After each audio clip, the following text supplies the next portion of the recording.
Talking Pictures Trivia Theater presents a Screaming Lapel Pin production, The Jane of My Youth, a coming-of-age story of young love, read by me, Tom. Chapter 8, The Alien Menace. As the blood spread around the table on the floor, Michael saw one of the figures drop onto the center of the room. It was short and not distinctly one gender or the other. The low levels of white light and the green glow reflected off of the white skin or covering of the creature. Riley's blood spread out before it as it began to work its way further into the theater. Michael couldn't look at the being. It seemed so otherworldly. Its face was not recognizable from the rest of its hazy form. Michael inched backwards, trying not to trip, trying not to lose sight of whatever this thing is. Mabusa slid towards the being, the rubber heels of his cheap shoes clogging with blood. Aliens, you see. Aliens from afar. All along I knew that screaming lapel pins had manufactured the gateway between the planets. Their snazzy luxury wear, sexual appeal, and howling animal heads were merely a cover for their scientific research into locality displacement. We now can bring forward extraterrestrials from the planet Kepler 442, over 100 light-years away. Do you see, Jane, my pet? These are those superior beings who sent us the instructions to build the box. We only need to find the key, and thankfully our little Michael here had just the one we needed.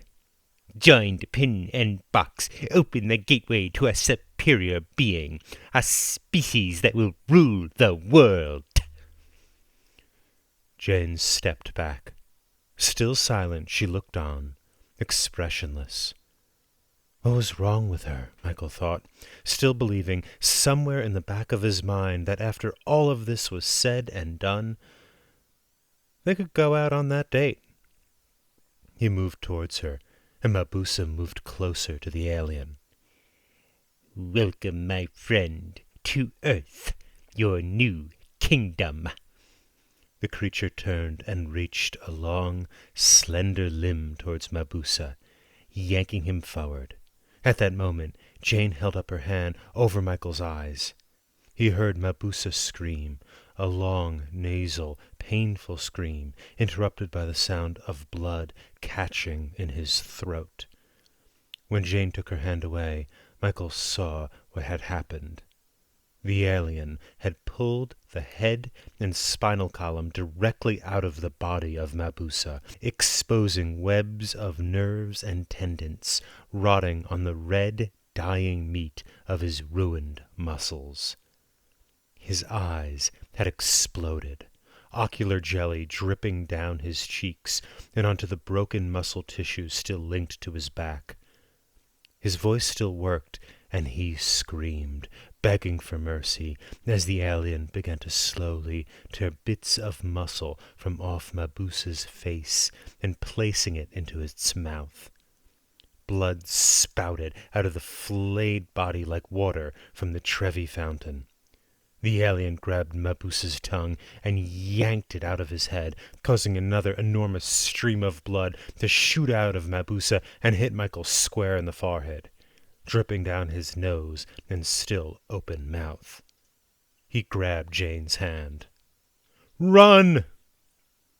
This has been Talking Pictures Theater presentation of a Screaming Lapel Pin production, The Jane of My Youth, a coming-of-age story of young love.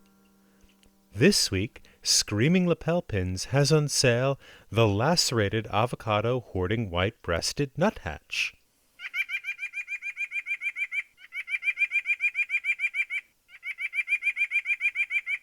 Pick one up wherever Screaming Lapel Pins are sold.